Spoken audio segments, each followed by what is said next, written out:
Buenas noches, soy Pachi Valencia. Bienvenidos a Desde el Capitolio.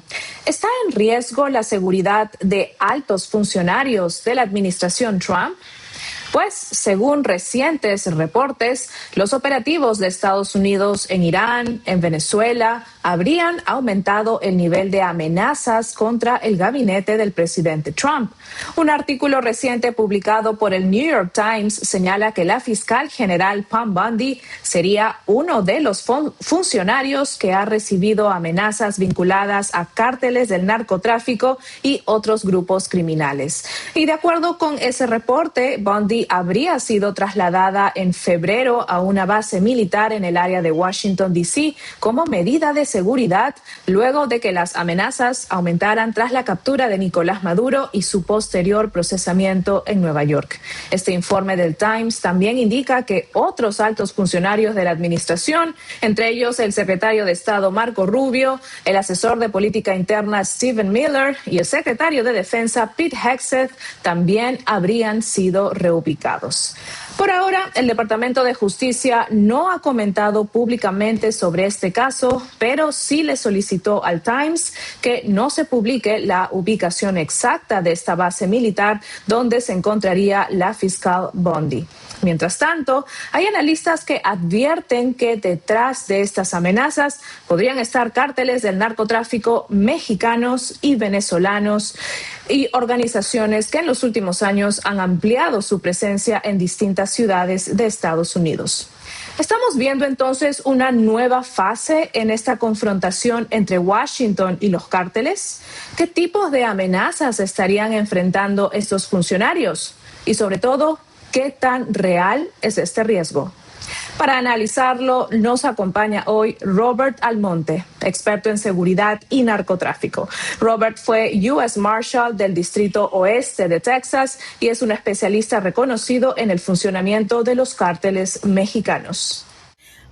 Robert Almonte, gracias por unirse a Desde el Capitolio. Un placer. Gracias por invitarme. Robert, bajo su experiencia, ¿qué cárteles de la droga o grupos criminales estarían detrás de esta amenaza contra la fiscal general Pam Bondi? Bueno, esta es mi opinión. Creo que estas amenazas comenzaron a llegar después de que Estados Unidos capturara y arrestara al presidente Maduro de Venezuela y lo trajera a los Estados Unidos. Así que parece que estas amenazas están relacionadas con este suceso. En mi opinión, creo que estas amenazas posiblemente provengan de la pandilla Tren de Aragua. La pandilla Tren de Aragua es muy cercana a Maduro. Son muy leales a Maduro. Son grandes partidarios de Maduro. Y tenemos muchos pandilleros del Tren de Aragua en todo Estados Unidos, y por eso creo que algunas, si no todas o la mayoría de estas amenazas, provendrían de la pandilla del Tren de Aragua. ¿Y qué tipo de inteligencia o señales de alerta suelen activar a las agencias de seguridad para trasladar a un funcionario del gobierno a una base militar? Bueno, para que nuestro gobierno trasladara a Pam Bondi y a otros funcionarios a una base militar, creo que percibieron que habían recibido amenazas y que éstas podrían tener cierta credibilidad. En ese momento es necesario tomar medidas, y eso fue lo que hicieron. Los trasladaron a estas instalaciones militares. Así que creo que debieron haber recibido buena información, buena inteligencia, que dio credibilidad a estas amenazas, y por eso tomaron esa medida. Y para nuestra audiencia hispana, ¿podría darnos algunos ejemplos de qué tipo de amenazas suelen estar vinculadas a estos cárteles? Por ejemplo, ¿es a través de correos electrónicos o es a través de tal vez correos directos? Bueno, esas amenazas que llegan pueden llegar por diferentes medios. Como dijiste, sí, por correo postal, por correo electrónico y también por redes sociales. Ahí es donde entran todas estas amenazas, la mayoría de estas amenazas. Y creo que muchas llegan a través de las redes sociales, por así decirlo. Y si alguien como la fiscal general Pam Bondi tiene que ser reubicada debido a amenazas de cárteles, ¿significa que estos cárteles ya tienen una presencia significativa dentro de los Estados Unidos? Bueno, ya saben, el cártel mexicano, especialmente el mexicano, pero los cárteles en general han tenido una presencia significativa en Estados Unidos desde hace tiempo. De hecho, según una evaluación nacional de amenazas publicada por la DEA, ellos confirmaron que los cárteles están presentes en todos los 50 estados de nuestro país. Así que sí, existen problemas importantes. De eso no hay duda. ¿Y diría que solo es el Tren de Aragua que estaría vinculado a estas supuestas amenazas? ¿O cree que también habrían cárteles mexicanos que estarían involucrados? Sí, absolutamente. Repito, yo creo que es el cártel del Tren de Aragua, porque muchas de estas amenazas comenzaron después de la captura de Maduro. Por esas razones, o por esa razón, yo creo que es el Tren de Aragua. Pero eso no descarta la posibilidad de que otros cárteles, específicamente los mexicanos, estén involucrados, sobre todo porque el presidente Trump prácticamente les ha declarado la guerra. Los está persiguiendo. Así que creo que también podría haber amenazas. Sí, Robert, porque ahora mismo estamos viendo un cambio, digamos, pues más que un cambio, realmente una alianza con este escudo de las Américas que Trump ha iniciado con diferentes países del hemisferio occidental para empezar a combatir a los cárteles. Y también hemos visto que el cruce fronterizo ilegal se ha reducido prácticamente a cero. Entonces, ¿esto significaría que los cárteles pues realmente han desaparecido o hay más células durmientes? Porque el presidente Trump ha declarado que al menos desde el lado del régimen de Irán sí se han detectado células durmientes dentro de Estados Unidos. Entonces, ¿qué podría decir usted sobre esta parte de los cárteles si habrían células durmientes? Los cárteles no van a desaparecer, especialmente el cártel mexicano. En resumen, es que el cártel mexicano controla lo que sucede en México y lo ha hecho durante mucho tiempo. Y yo he realizado una investigación exhaustiva sobre los cárteles mexicanos y cómo operan. Y debo decirles que la principal razón por la que el cártel mexicano puede hacer esto y puede existir y ganar mucho dinero es por la corrupción en México. Y hasta que México no controle el problema de la corrupción, las cosas no cambiarán. Así que los cárteles mexicanos no van a desaparecer. Pero mencionaste la coalición de los países latinoamericanos, y debo decirte que es una excelente idea. Durante muchos años, quienes proponían la legalización de las drogas argumentaban o argumentan que la guerra contra las drogas había fracasado. Bueno, en realidad esa no fue una guerra contra las drogas. Ahora estamos viendo una guerra contra las drogas, y eso es lo que se necesita. No se necesita un solo país. No puede ser solo un país, Estados Unidos. Se necesitan varios países latinoamericanos, como la gran operación realizada recientemente en Ecuador, que desmanteló el cártel de los Lobos. De hecho, la información confirmada es que los Lobos colaboraban con el cártel mexicano, conocido como el Cártel Jalisco Nueva Generación. Así que no se trata de un incidente o una situación aislada en el que solo los cárteles mexicanos están en México. Los cárteles mexicanos colaboran con otros cárteles en Colombia, en Ecuador, Perú, Chile, etc. Entran y colaboran con las organizaciones criminales locales, y así es como prosperan. No se trata solo de perseguir al cártel mexicano. Por eso creo que fue una excelente idea que todos estos países latinoamericanos colaboren para perseguir a los cárteles. Y ahora que menciona a Ecuador, si puede explicarle a nuestra audiencia qué significa realmente que se abra una oficina del FBI en Quito, en Ecuador. Bueno, cada vez que se abre una oficina de una agencia federal, ya sea el FBI o la DEA, es muy significativo. Eso reconoce que existen problemas allí con implicaciones internacionales que afectan específicamente a Estados Unidos. Por eso tienen una oficina allí para colaborar con las autoridades federales de esos países y trabajar juntos. Y lo que hacemos en Estados Unidos, ya sea que tengamos una oficina de la DEA o el FBI en Ecuador o México, nuestra principal tarea, o la principal tarea de ellos, es proporcionar inteligencia a las autoridades de esos países para que esas autoridades puedan actuar con base en esa información y arrestar a las personas que buscan. Así que, en Estados Unidos, les ayudamos con inteligencia crucial que les ayudará a realizar el arresto. Porque aunque tengan una oficina del FBI o la DEA en México o en Ecuador, no podemos realizar arrestos. Esos agentes no tienen autoridad para realizar arrestos, pero nosotros sí tenemos la autoridad para proporcionar inteligencia a las autoridades de esos países y luego ellos realizan los arrestos. Robert, también quisiera que nos expliques, basándote en toda tu experiencia y especialmente en la frontera, viviendo en El Paso, Texas, para que nos expliques qué nuevas tácticas has visto que están usando los carteles ahora mismo.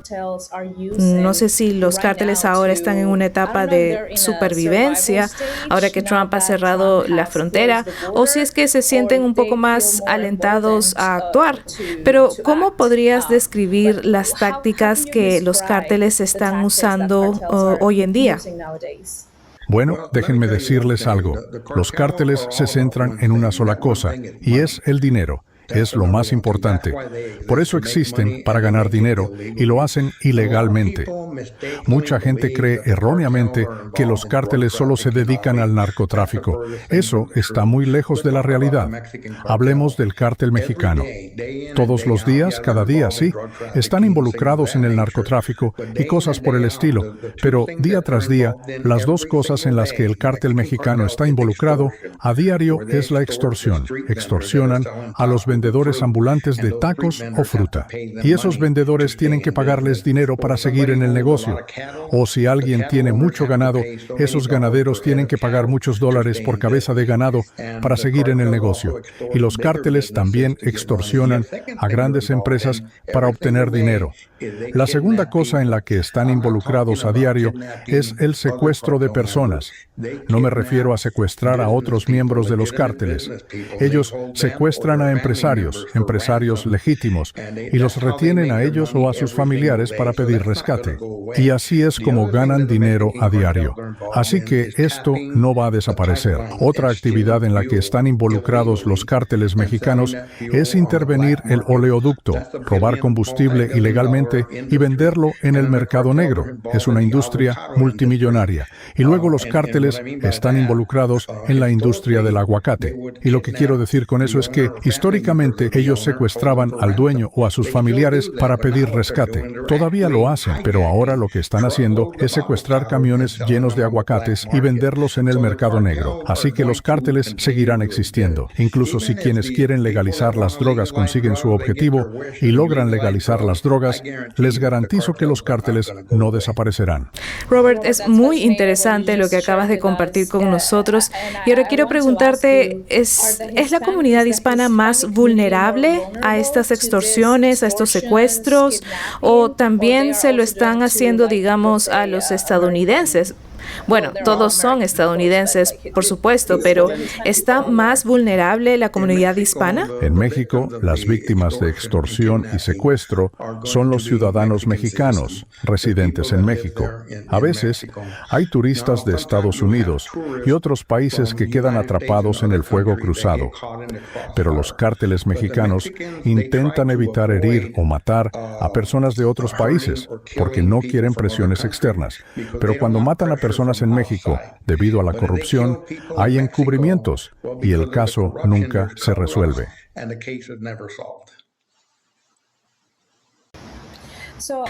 Yo recuerdo que hace unos meses hablé con Sid Miller, él es comisionado de Agricultura de Texas, y él mencionaba lo peligrosas que siguen siendo las tácticas de los cárteles allí en Texas. Y también mencionó que bajo su experiencia, en su opinión, él definitivamente aceptaría la presencia de tropas estadounidenses en México. Quisiera saber qué es lo que opina usted al respecto. Bueno, eso es muy interesante y lo he pensado mucho.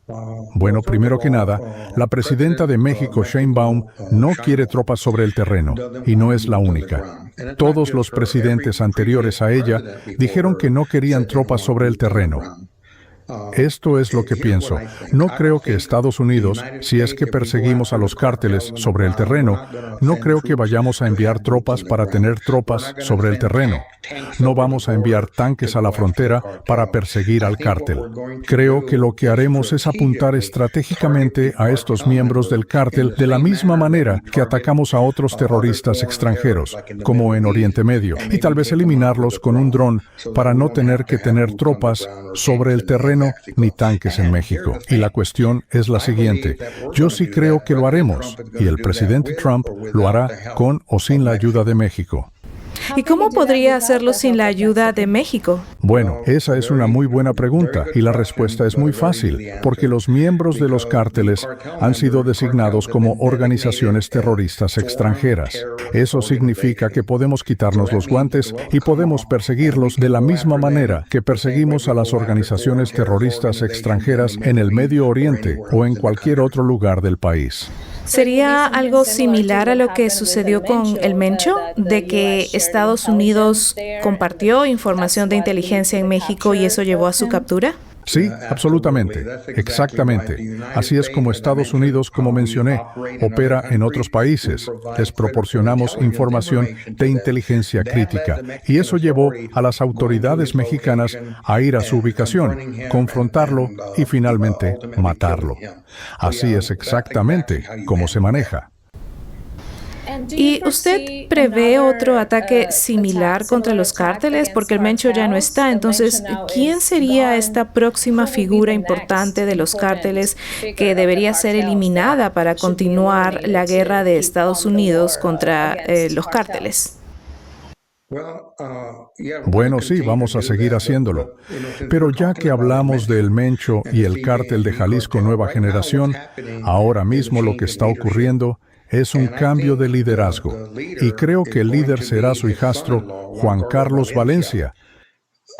Su madre es la esposa de El Mencho, Rosalinda. Rosalinda y Juan Carlos Valencia estuvieron muy involucrados en la organización financiera del cártel de Nueva Generación, conocido como Los Queenies. Así que él ha sido el número 2 al mando después de El Mencho. Así que ahora tiene sentido que, dado que el Mencho está muerto, él asuma el mando. Sin embargo, tenemos otros jefes de plaza, no tan altos como Juan Carlos Valencia, pero tenemos a otros 3 poderosos jefes de plaza, y puede que ellos quieran competir por ese puesto. Sin embargo, va a ser muy difícil para ellos porque Juan Carlos Valencia ya era el número 2. Así que obtuvo el respaldo, y más importante aún, de su madre, la esposa de El Mencho, o bueno, su viuda, y de la mayoría de los miembros. Y digamos que un jefe de plaza dice, no, yo quiero tomar el control. Eso entonces significa que tiene que luchar contra la otra facción del cártel con mucha violencia. Pero para ser la cabeza del cártel o dirigir un cartel, se necesita mucho dinero, se necesita mucho poder, y se debe tener la capacidad de corromper a la gente. Y estos jefes de plaza no tienen tanta capacidad como Juan Carlos Valencia, porque, repito, él ya ocupaba el segundo puesto. Y creo que mucha gente pues queda confundida con las declaraciones que la presidenta mexicana Claudia Sheinbaum da en sus mañaneras, porque ella dice básicamente que está orgullosa de que Estados Unidos no entre o no influya en México con las cosas que ellos hacen respecto a su soberanía nacional. Pero, por otro lado, sí han aceptado la inteligencia estadounidense para capturar a los cárteles. Entonces, ¿Cuál es realmente la estrategia detrás de eso, donde por un lado la presidenta mexicana dice que no cederán ante los Estados Unidos, pero al mismo tiempo cooperan en la guerra contra los cárteles, por lo menos de alguna manera? Bueno, ella no tiene otra opción. La presidenta de México no tiene otra opción. Pero permítanme decir esto sobre la presidenta Sheinbaum. Durante su administración, creo que ella extraditó a 92 miembros de cárteles a Estados Unidos. Algunos de ellos son miembros de alto rango del cártel, muy importantes, como Rafael Caro Quintero, responsable de la brutal tortura y asesinato del agente de la DEA, Enrique Kiki Camarena, en 1985 en Guadalajara. Así que permítanme decir eso sobre ella. Estamos viendo que más miembros de cárteles son enviados a Estados Unidos. Y francamente, esa es la única manera de que estos miembros de cárteles vayan a enfrentar la justicia, y es que sean extraditados a Estados Unidos, como el Chapo Guzmán, Caro Quintero, Mayo Zambada, Ovidio Guzmán, el Chapito.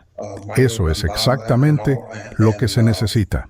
Pero lo importante que hay que recordar es que vamos a tener a otras personas que asumirán el liderazgo, como Juan Carlos Valencia, que asumirá el liderazgo del cártel Jalisco Nueva Generación después de la muerte de El Mencho.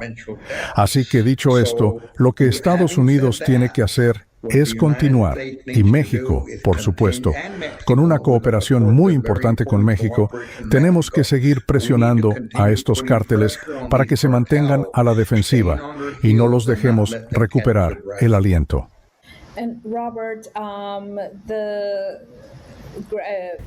Robert, el gobernador Greg Abbott de Texas ya ha advertido sobre posibles células durmientes en el estado luego de este último tiroteo que pasó en un bar en Austin, en Texas, hace unos días. Y hoy vimos otro ataque en una sinagoga en Michigan. Pero en Texas, hablando de ese estado en particular, ¿cómo evalúa la situación de estas células durmientes? ¿Qué nos podría decir al respecto? Sí, es una gran lástima. Obviamente, tenemos estas células durmientes en Estados Unidos, pero ellos no llegaron ayer. Ellos llevan tiempo aquí. Desafortunadamente, durante esa ola de migrantes bajo la administración anterior, hubo millones de personas que entraron a nuestro país, y la mayoría de ellas son buenas personas y no son delincuentes. Sin embargo, una buena cantidad sí son criminales, como los pandilleros del Tren de Aragua y miembros de los cárteles.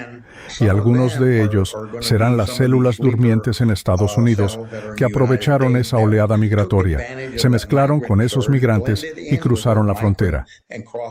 Y ahora vamos a pagar el precio por ello. Pero, ¿cómo se puede combatir a las células durmientes de los cárteles dentro de Estados Unidos, basándose en su experiencia?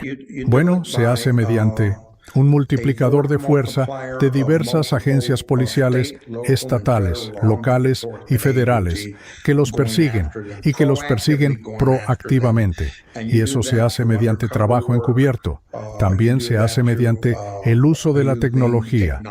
Y simplemente hay que seguir persiguiéndolos. Nosotros tenemos algunos programas aquí en Estados Unidos. Uno se llama HIDA, Zona de Alta Intensidad de Tráfico de Drogas, que está financiado por el gobierno federal. Así que hay agentes estatales, locales y federales en estos grupos de trabajo. Y ellos trabajan juntos, comparten información y actúan en base a ella. Así que todos los días persiguen proactivamente al cártel, a la célula durmiente, lo que sea, pero los persiguen. Robert, si hay algo que pueda decirle a la audiencia hispana en términos de las actividades de los cárteles, especialmente en Texas, ¿qué compartiría? Bueno, los cárteles en Estados Unidos y específicamente en Texas no son nada nuevo. Llevan aquí bastante tiempo. Así que me alegra que nuestro gobierno finalmente esté persiguiéndolos de forma proactiva.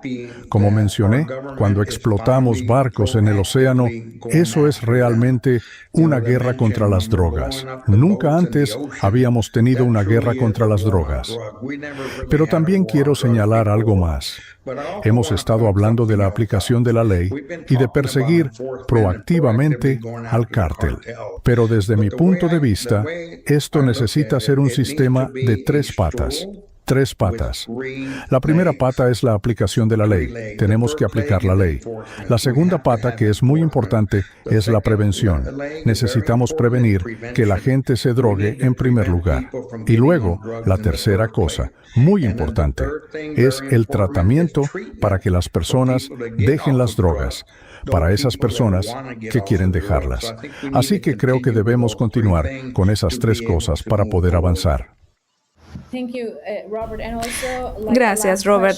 Y una última pregunta. ¿Cuál diría usted que es el nivel de influencia de los cárteles actualmente en Estados Unidos? ¿Representan una amenaza para los ciudadanos estadounidenses? No, los cárteles ya están aquí, pero aquí actúan de una manera diferente que en México. En México, ellos son los que mandan. Ellos controlan México. Aquí en Estados Unidos es diferente. Ellos quieren pasar muy desapercibidos y como están aquí, podemos atraparlos mucho más fácilmente que en México. Y si cometen un asesinato aquí, hay un 90% de probabilidades de que lo resolvamos y que los arrestemos. Así que los cárteles mexicanos que están aquí en Estados Unidos no van a querer llamar la atención, así que no van a atacar a inocentes sin motivo.